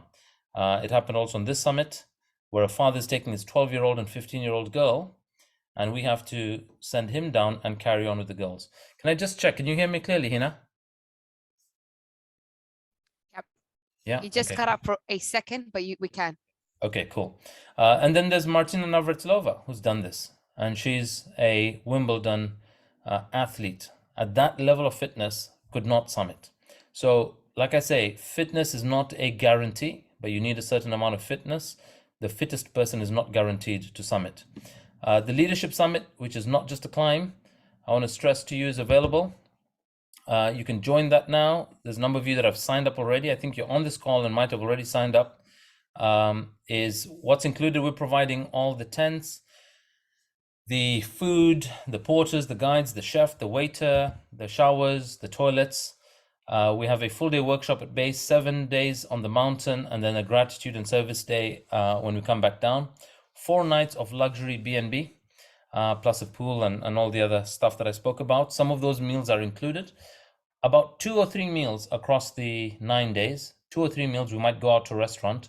Those are the ones we pay for ourselves. And any drinks you order and any alcohol that anyone has after the summit is what you pay for. We provide portable toilets and the portable shower. I really cannot stress how unique that is to us. You can go ahead and make your inquiries. Very few people will take the shower up. We do your airport pickup and transfer both ways, from arrival to your drop-off. And if you're going on safari, then we will connect you to the safari provider that will take you. We work with multiple different providers, from our logistics and transport to the accommodation to the trekking company, and they work with, and some of them are connected and related. And we make sure that we've put all the glue together. We provide you the training and nutrition program. And of course, I highly recommend the Tuesday 9 a.m. workouts that we do. They've really contributed to my fitness on this summit, as well as a few others that have been regular on that. If you're in the UK and now in Kenya, because we're having a growing number of people in Kenya, we're going to create a calendar of treks, at least 4 or 5 treks before next year's summit. Otherwise, those of us in the UK, like we just did Snowdon this weekend, we're going to do Snowdon again next year. But Snowdon, Brecon Beacon, Seven Sisters, and Box Hill are the 4 main climbs and hikes that we do in preparation. There are a few other new ones that have been introduced by the team. We'll give you a full gear and equipment list. We recommend certain qualities, certain brands, certain criteria to look out for that qualifies. And we will provide you, if you're in the UK, you're buying from Mountain Warehouse, we can get 20% discount from Mountain Warehouse.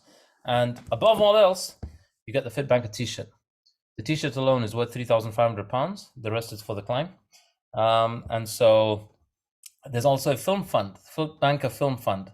So we are taking a camera crew. I want to tell you guys now, whether one of you comes or whether 10 of you come, we're still taking the film crew. And that film crew costs us between $6,000 and up to $10,000 in the past, which we've sometimes taken 2. This trip we took 1 person, which means we're paying for their whole climb and accommodation and everything, plus the fees that they charge us, right? We have to foot that bill.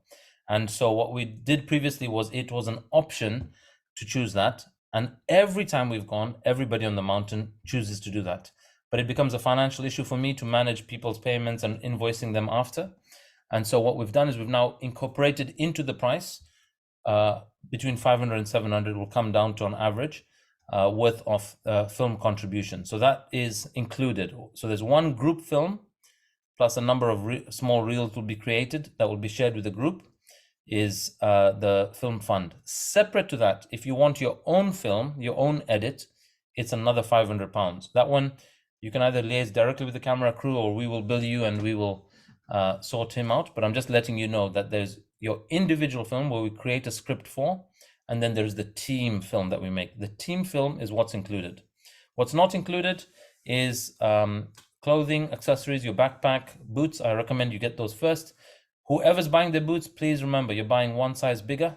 Do not buy something that fits you at base, because at summit, your feet are going to swell. You're also going to be wearing 2 socks. So you need a little bit of space so that the front of your toes do not hammer into the front of your boots. Your flight, you got to sort yourself out from wherever you're coming from.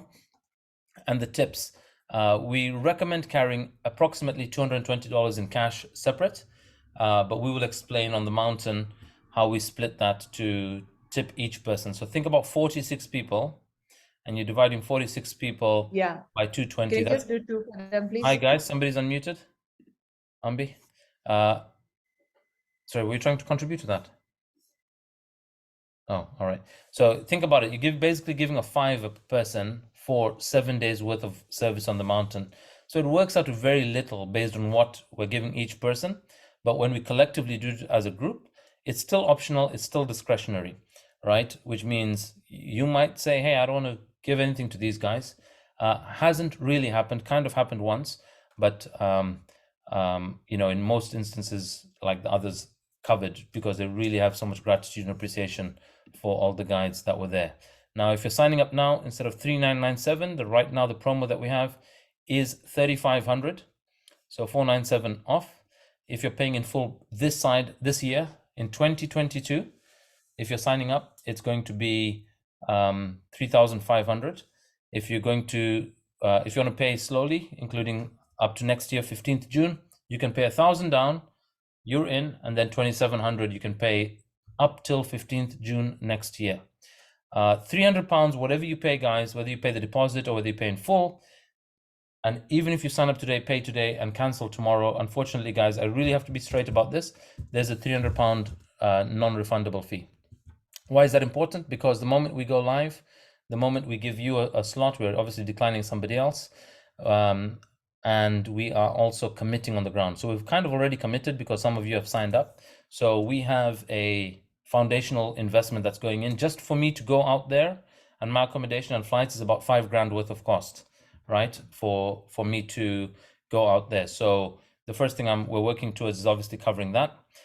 Share your why that you're doing this. You're not doing this just to get to summit.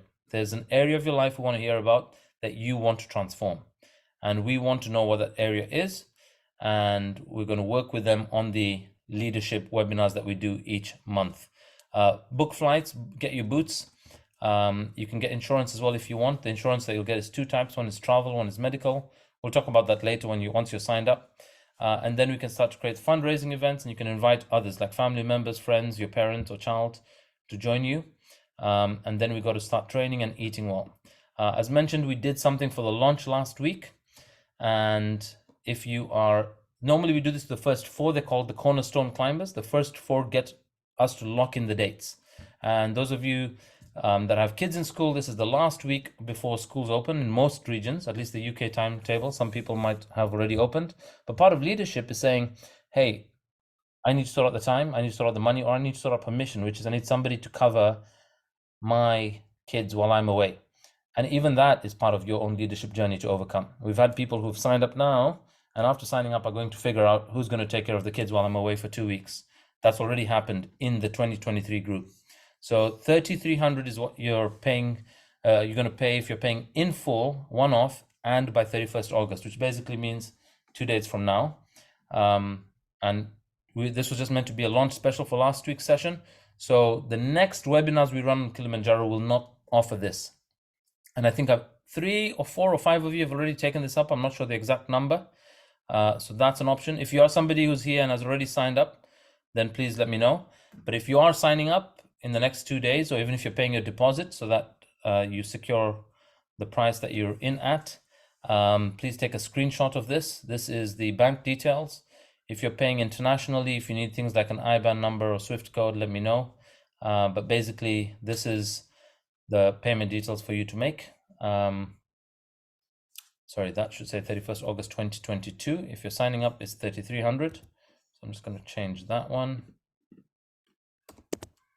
Yeah, and that's the details for you to sign up at and pay in at. I'm going to take any questions now. Do I have any questions from anyone around the sign up, around Kilimanjaro, around training, around fitness, around gear? Any questions or any comments, if any? Rishi? Hi. Hey, Rishi. Hi, Caroline. Quick question. Because it's a leadership, arguably like a course, can it be, do you have a structure in a way that we can, I can invoice my business? 100%. Yeah, we've done that many times. Yeah. So we'll give you a letter of acceptance that you've been accepted on this leadership program. The only, but it is a leadership program, and so we'll explain what you've signed up to. People have used this as part of their training, and as mentioned, corporates use this to send graduates for their training as well. So it is definitely something that you can use. So we would give you a letter that you accepted. We'll give you a company invoice, and the description will say FITBANKER Kilimanjaro Leadership Summit. Fine. And just based on your knowledge, do you know if I'll be able to claim the flights as well, or it's just the course? Just the training? Yeah, that will be subject to your company's policy. So if your company Fine. policy covers travel to any courses, then the answer is yes. So it will be a Okay. business travel because you're traveling for a business related training. But because it is leadership training, obviously whatever your internal policy is or any letter that you need to specify internally, you may need to document yourself, but that will be an internal Yeah. that you have to do That's for fine. your accountant. Yeah. Cool. All right. Thanks, Ronnie. All right, awesome. Are you in? You and Sarika? Yeah, for sure. Yeah, 100%. All Yeah. right, awesome, buddy. And for everyone's benefit, what is the one area that you want to transform? Are you able to share here? One area I want to transform. Well, it's just pushing my limits, not looking for reasons to not do things. And these are one of many steps I plan to take over the course of the next 12 months or whatever to start really pushing myself out of my comfort zone, as you say. I've got very comfortable, I think, in the last couple of years or few years, so time to push again. Awesome. Let's do this. We're going to find a real test on the mountain.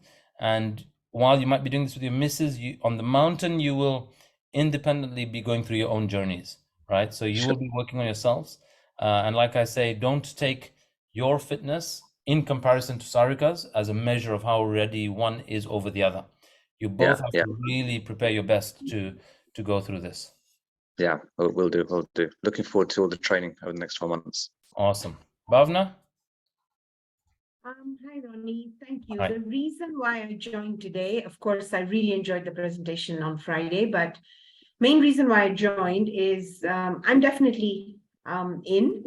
So I'm going to sign up as soon as this webinar is over. But there was a question, and you did answer it about my husband joining and then staying at the Weru Weru Lodge. Yeah. The question is, and this is really from him, will he have company? Are you opening it up to spouses or extended family who want to just come and just stay at Weru Weru and wait for us to climb to summit, come back and then celebrate with us? Is that an option, and will he have company? Yeah. And I did try to check Weru Weru Lodge. Do they have internet? Because for those 5, 6, 7 days we're away, will he be able to continue working as he's waiting back for us to return? Yeah, so we'll answer that. But the first thing I want to know is, why does a young, fit, handsome man like that not want to come to the mountain with us? Actually, he has a condition on his ankle.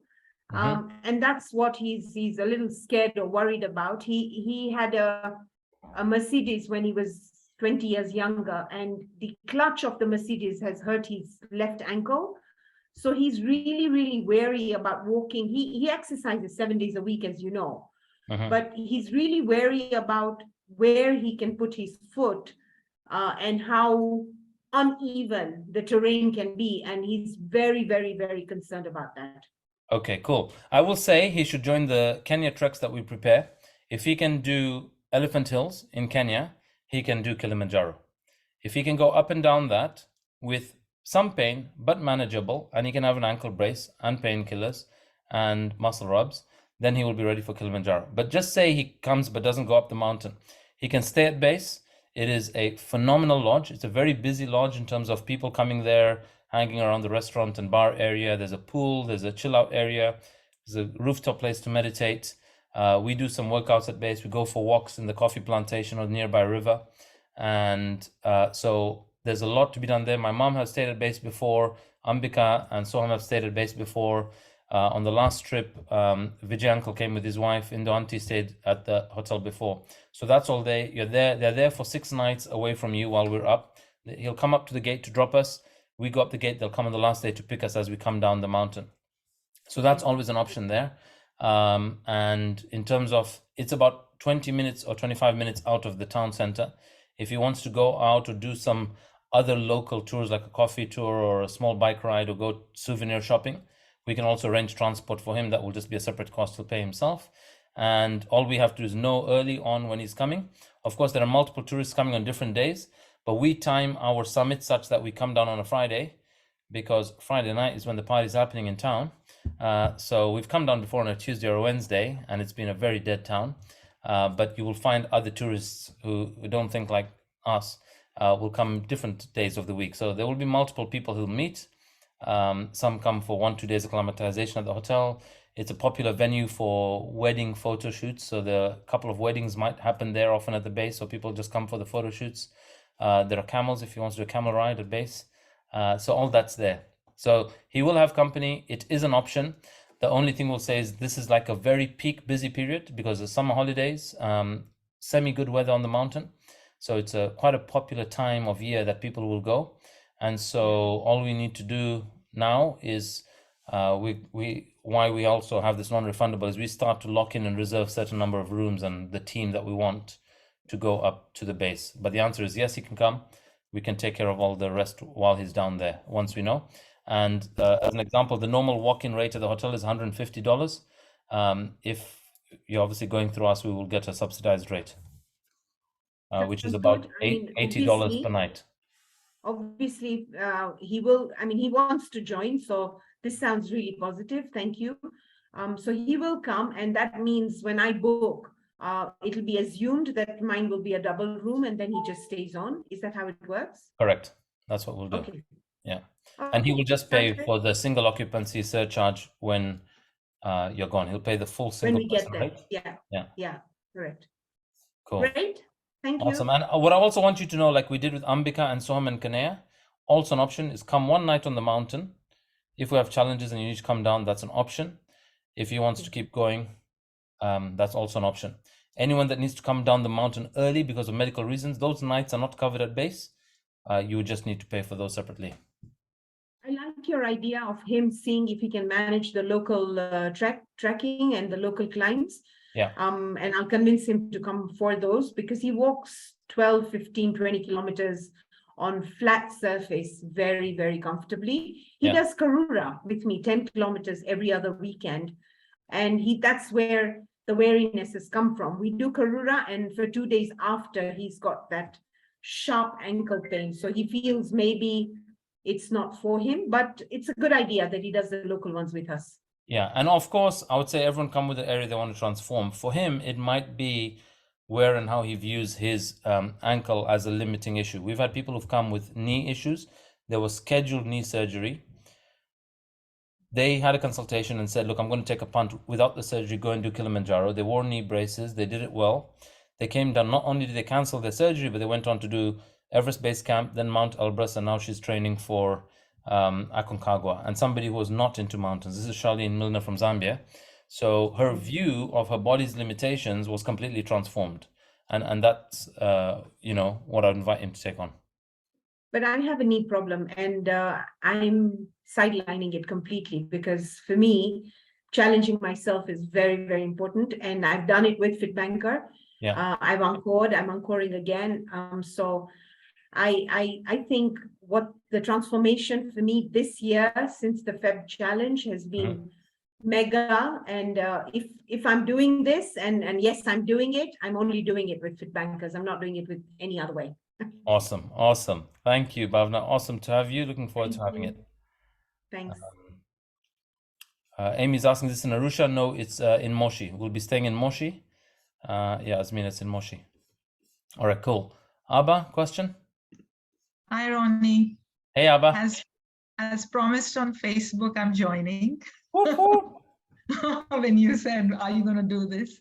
So I have two questions. I think you will share with us what kind of boots we need to get. Yeah. And the only thing, I am hypertensive, so I am on medication. So do I need to get any kind of a checkup done to get some fitness approval to be able to do this? When you say hypertensive, if you're hypertensive, what does your BP go up to? Well, it used to be, before I started medication, it had gone to 140 by 110. And that's where I had to take. And now it's like normal. It's like 120, 80. Okay, so we will just monitor it. I have no concern about it. You don't need any new medication. If you're on medication, have a review. You might, because of the FITBANKER challenge, be asked to discontinue the medication. Because staying on medication when you've naturally healed your heart, reduced your fat percentage, reduced your visceral, right, maybe cleared your arteries, that medication may work against you, which is what was happening to my dad. And it would lower his blood pressure and heart rate at some point to very low.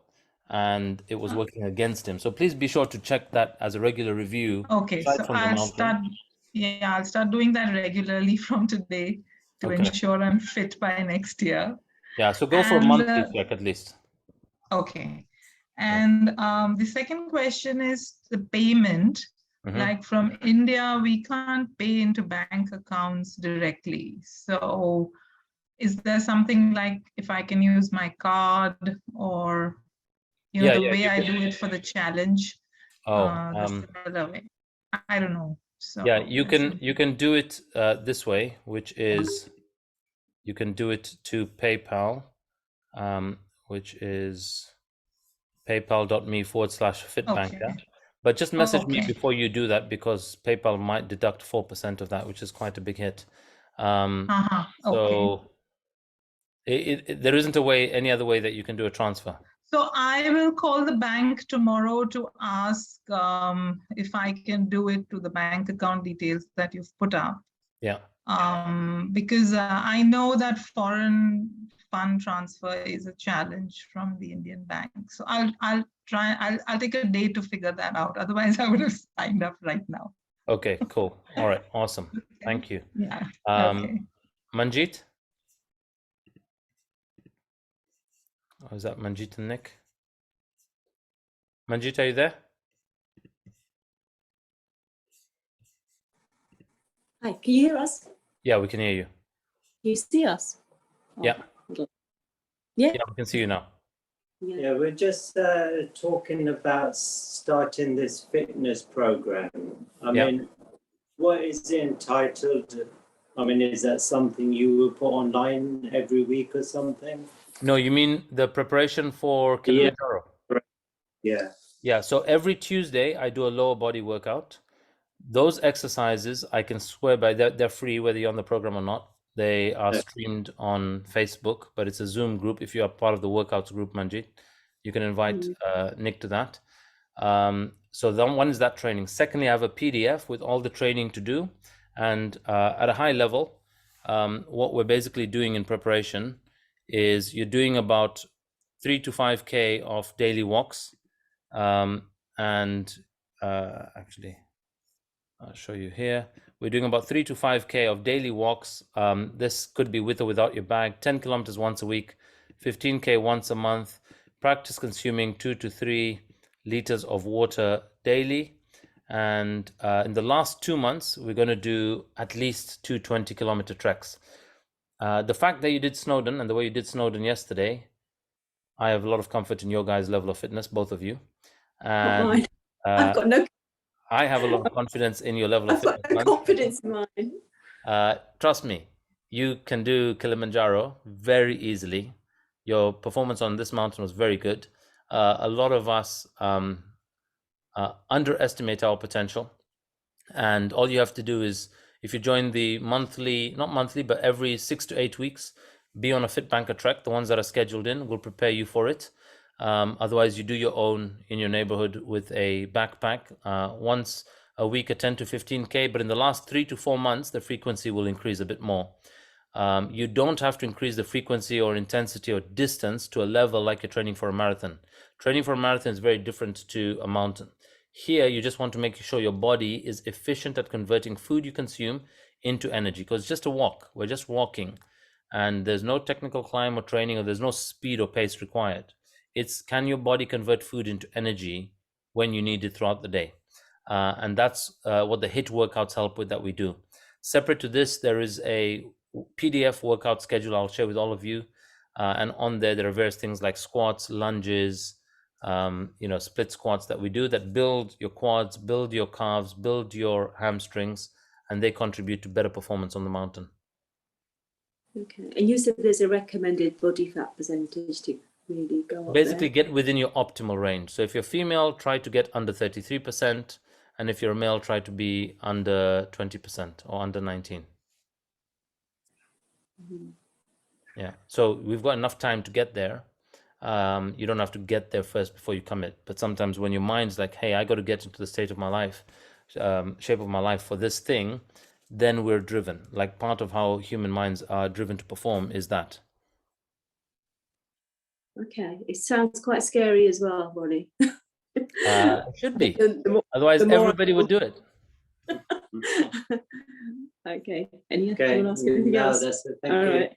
All right. And it Awesome. dates at Yeah. 2023, yeah? Not true. I don't know. I haven't committed yet.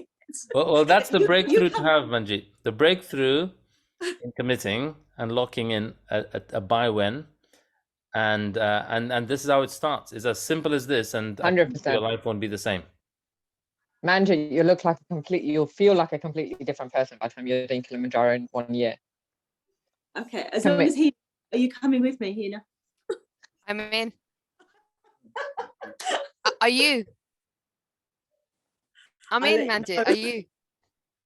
You're putting me on the spot now, aren't you? You And put record me it. on spot. Okay, carry on. Okay, next question. Divya? Hi, everyone.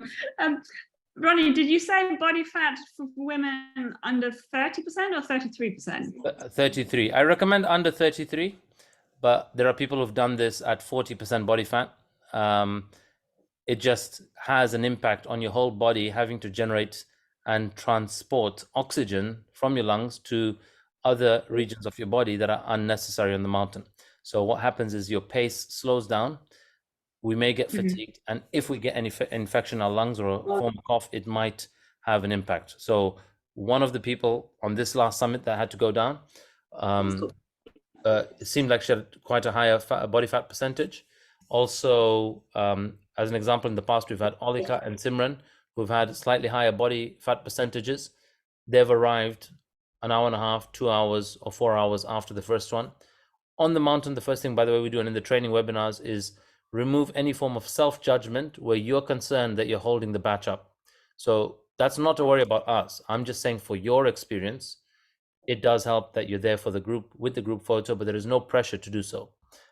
We've had summits like this one where 3 people summited earlier, and the rest of us all came 3 to 4 hours later. And that's because they were, for the earlier days, were slower, so we sent them earlier the night before. But in the morning, in the night when leaving, we all got delayed by an hour. So our plan to meet at the top at the same time didn't work out. Our timing was off. But there's no pressure for all of us to reach at the top. And we ensure and coach you daily not to start to build that weight in your mind that I've got to overcome or do all this to get to the top. Okay, thank you. My question was actually a clarification on the price and the down payment piece. So I can see if we pay by Wednesday in full, then it's 3,300. Yeah. But if we pay by the 31st of December, it's 3,500. But In how much full. do we pay in full by 31st of December? But how much is down payment? Is it £300 now, or is it No, £1,000? 1,000. So the down payment is £1,000. Yeah, which is what I have on screen now, and then 2,700 is the balance. So if you're going to pay it in installments, so long you pay 1,000 down now, then we'll cap the price at 3,700. As more people sign up and we get a certain number, then that price will go to the full price, which is 3,997. Oh, the previous one, Ronnie, it says the 497 scholarship 3,500 if paying in full before 31st December. So what's the down payment for that option? No, that one's if paying in full. So but if by you're paying, 31st December? Sorry, I'm a bit confused. no, I'm going to hold that price if you're going to pay it off in one installment by 31st December. So say you don't sign up by this Wednesday and you sign up a month from now, so long as you're paying it at once, it's 3,500. Oh, I see. Okay, so if we pay in one block, but before 31st December, it's still 3,500. Yeah. But I don't need to pay a down payment in terms of securing the place? I thought that was the £300 that we pay now as a deposit. No. The 300 just means whatever you pay. 300 is non-refundable. The only thing that but you're in the UK. The reason we have that issue, by the way, is to avoid the charges that come from different locations. In your case, a UK to UK account, it won't apply. And I guess what I'll say to you is if you're paying something down now, you can pay that 1,000 down now, your place is secure, and then in your case, I can honor that 3,500 by end of December. Okay. All right, cool. Internationally, if there's some deduction, guys, it may not be the same. Jag, is that a question or a comment? No, it's a question. I've got a question for a friend, actually. She was meant to be on, but someone showed up and she couldn't come on. But if she wanted to do the trek, is there an option without the leadership training, etc.? Just the Sorry, I want just to the trek itself. before I forget, guys. I just want to share for all the Kenyans. I forgot to say this. For Kenyans, the price is 2,850. I just want to share that. 2,850 for East African citizens. I forgot to mention that, guys. 2,850 for East African citizens. And if you're signing up by 31st, it's 2,750. Okay, so if you're in the next 2 days, it's 2,750 in total. For everybody else's benefit, that's simply because the gate entry fees, the park entry fees are significantly reduced for East African citizens. I don't get those rates as well myself, but that's a benefit for Kenyan, Ugandan, Tanzanians. And I'm so sorry I forgot to mention that earlier. I can see some of the East Africans had to drop off. If anybody can communicate that to any of the other Kenyans and East Africans, if it's by 31st August, 2,750. And if it is after that, it will be 2,850. For the East Africans, we're going to hold the price 2,850 till we've reached our cap numbers. So if we get to 20, then that offer may not be available.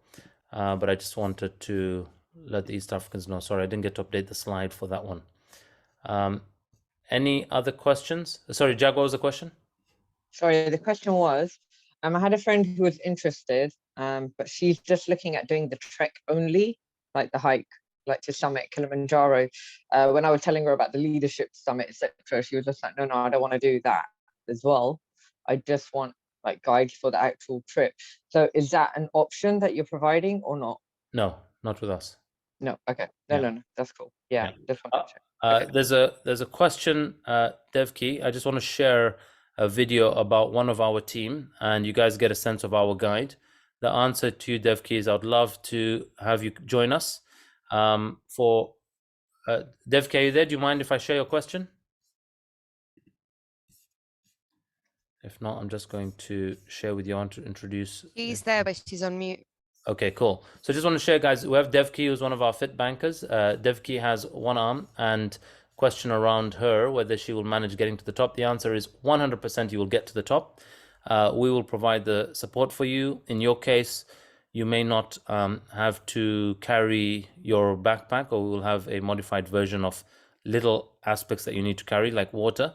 But I want to also share the guides that we've gone with before, and Mount Kilimanjaro, have a listen. which is 89 times the size as Liberty Memorial. Just a few days back in the States, 28-year-old Mandy Horvath gets a tattoo to remember her accomplishment in Africa. The Smithville native climbed Mount Kilimanjaro without legs. It's the largest freestanding mountain in the world. 28 years led into this dream. Pole pole is slowly in Swahili. Kazimbele is work forward. This is where she camped in front of the base of Muinzi. We got to see the Lamagaya fly above us. A rare sighting to match a rare venture. Horvath had the Asante tourist team on her side, including Julius John. He would carry her to the high-risk areas. His nickname, Giraffe, an endearing term Horvath's mother used to call her before the accident. This is her favorite picture from the climb. Me and Julius John with our arm spans out because they're almost exactly the same. And it's incredible because he's 6'4", so maybe I would have been very tall. She learned there's strength in numbers and people need each other. I already missed my friends, so I developed very strong relationships and bonds with people half a world away. Something happened in Africa for the first time since she's been an amputee. The lesson she learned and is bringing back to the States, we'll have that coming up tonight at 10. All right, awesome. So in short, the answer is 100% Devki, you can do this. We will put all the necessary support that we need to put in place. This is an extract from a webinar as part of the training. There are multiple other ones that we're going to look at. We're going to look at breath work. We're going to look at the gear that we need. We're going to look at what to pack in our backpacks. We give you this full list anyway, but if anybody wants to screenshot this stuff, you get a sense of what goes in your backpack, and also the various layers of clothing. Devki, does that answer your question? Yeah. The answer is yeah, definitely yes. Yes, thank you. Awesome, Devki. We would love to take you. It will be awesome. You can do Barranco Wall as well. We have zero concern about that. And this will be Barranco Wall is the only route that may possess a challenge would be Barranco Wall, but Barranco Wall is still not of that stature that it will pose a challenge for you. That I'm certain of, right? So I, one of the team, will be with you as we cross Barranco Wall, and there are only 3 very slim points that we need to cross, and where we may use, at maximum, we use 3 limbs at a go to cross it. And so it's something very manageable by you, and it would be awesome to take you up this route as well. Thank you so much. You're welcome. Jag, is that a question or a share? And then Rishi. Oh, sorry, I didn't realize how much to look. No, it's okay. All right. Rishi, is that a question? Yeah. 2. So on the base camp side, you guys mentioned bringing family along and they can stay in the base camp area. But just wondering, what's the weather like in base camp? August in Nairobi, it's quite cold around August time. Is it quite cold there as well? Not very cold. I'll tell you, it's a bit funny. I don't know what's going on, and in the sense that I've been there in August and it's been very cold, and I've been there this time. We were there in July, which would be colder than August, right? But it was very warm. It was very pleasant weather. I've been there where there's kind of a little bit of fog cover there.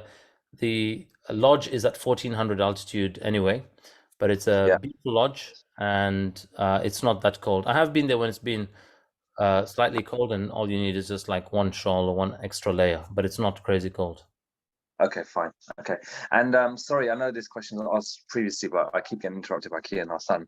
But what's the cheapest way to? So Sarika thankfully he's got a Kenyan passport, and I don't. But so what's the permutation of just getting the cheapest rate? Pay everything up front by 2 days time, or is it? Yeah. If she's Kenyan. If she's Kenyan, then she will pay the Kenyan rate if she's got a Kenyan passport. And if you don't, then you're just investing more in yourself than your wife. That's what it means. And if you, I mean, hypothetically speaking, but if there's any way you got a Kenyan passport or somebody else did, by the time we go and you've paid the UK price, we'll just refund you the difference, because we're actually paying less there, but we will pay more if the passport you present us is non-Kenyan. Yeah, I get that. I'm always paying high rates for the last 15 years in Kenya, so it's fine. I'm used to it. But no, the second part of the question was, so to the 2750, which is the lowest rate available for Sarika, and the lowest rate available for me is how much? 3,300. 3,300. And to get those rates, do I just need to pay all of it? So 6,050 for the 2 of you. 6,050 for the 2 of you, and just put ref Rishi Sarika Kili. All right, cool. Thanks. All right, cool. Anyone else? Any final questions before we wrap up today's? I want to, of course, looking forward to having as many of you join. This promo that we're offering on today is only exclusive to these. The upcoming webinars will not mention this, so well done on those of you that have joined and stayed on till now. I just want to really invite you guys to alter your context of what we're taking part in.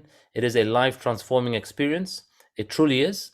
And that's why there are people who have done this before are still showing up. That's why people have done it twice with us, and others who still want to come back and do it again.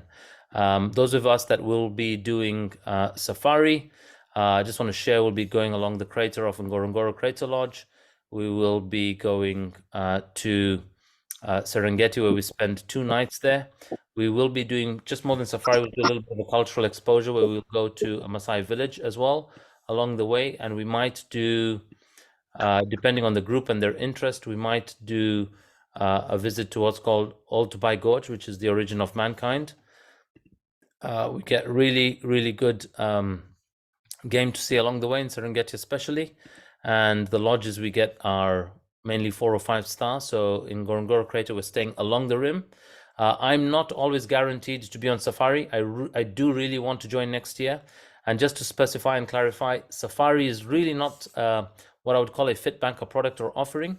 in that all we're doing is more or less facilitating it for you. We have a small admin fee we charge because it's a great jolly to have after Kilimanjaro, and it's a great way to de-stress or celebrate. So anyone that's celebrating a birthday or an anniversary or whatever, I highly recommend going on safari, especially if you're not from East Africa, then you will know how amazing these are.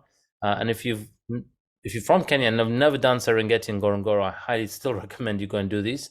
There will, yes, be beneficial rates for East Africans. We'll finalize those ones after you've locked in for Kili. These are some of the places we stay in along the way and at the place. Of course, there is risk with all that we do, but the most dangerous risk of all, the risk of spending your life not doing what you want on the bet you can buy yourself the freedom to do it later. On that note, guys, we're going to wrap up. Thank you, everybody for joining. And we'll end today's recording. If you have any queries about this, please reach out to Hina, who's on, or Jag Kumari, who's on, or myself, or any of the Trek leaders. I don't know who else is on. Feel free to reach out, and would love to be able to address whatever concern you have. But like I said, we've already got a large number of people already signed up, committed. It is going to be a jolly, I know who signed up, and it's going to be an epic life transforming experience. And I look forward to having a ball with you all and making this an epic year ahead. We'll meet on multiple treks depending on our location, or at least you'll be meeting with some of our trekking team. On that note, guys, it is a wrap, and bye for now. Bye, guys. Bye. Bye. Thanks all. Bye. Welcome. Bye.